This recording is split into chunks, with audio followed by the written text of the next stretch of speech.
At the beginning of this year, I was prioritizing my GameJam journey because I saw that a lot of people liked Something is Wrong, a horror game that I made last year, and that pushed me to create a new horror game. I was really motivated and had a lot of progress.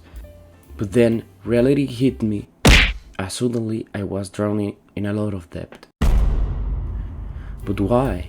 Because my time management skills are trash and well, I was a little bit irresponsible at the time. Yeah, guys, please pay your bills on time. I was really struggling with myself. I didn't have either the time or the energy to work on my projects, so I started to procrastinate. But one day I saw on itch.io that game.tv was making a game jam, and that captivated my attention because I started my self-taught journey with them, exactly with this course. And the best thing is that they offered a free course to whoever joined. I was really motivated to join. Is it possible to make a game with a busy schedule? I decided to give it a try. When the game jam started, I only had 7 days to make a game. I decided to strategize my time. I needed to work at least 8 hours a day. Then I decided that I'll dedicate 3 hours of game jam per day. And this is how it went. The game jam theme was 2 dimensions. While I was at work, I started to brainstorm. A game where you control 2 characters? Nah. A game where 1 dimension controls the other? Nah. A game about 2 characters. One that only move in 1 dimension and his friend that only move in 2 dimensions. And basically the player has to help the other guy to get across the level. That could work. And then when I go home, I started to work.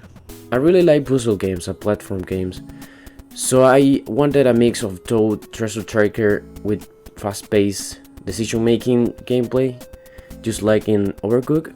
With a lot of work and help from this asset pack from Kenny, I came up with this prototype.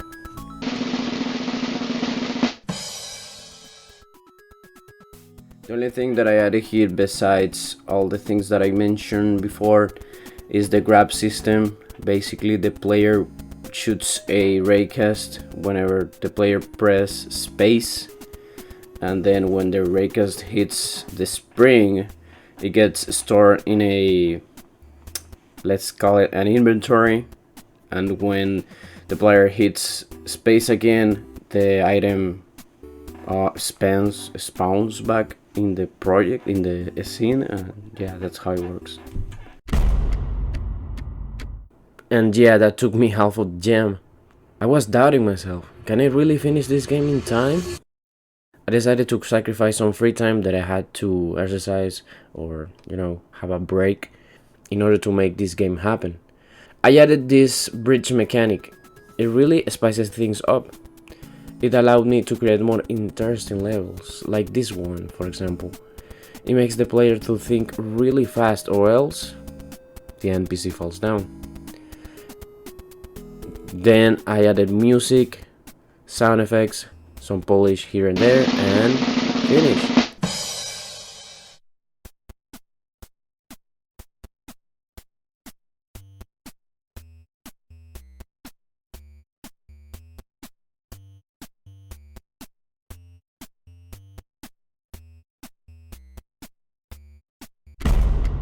Oh wait, I forgot to make the itch.io page.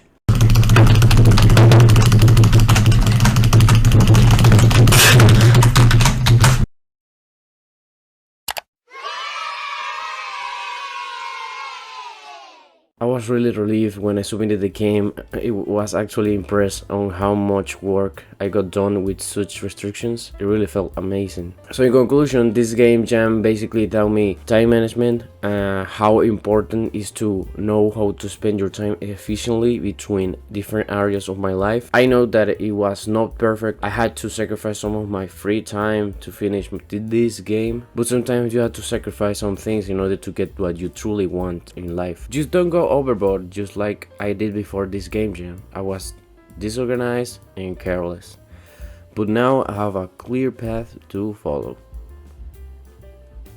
Thank you so much for watching. See you next time.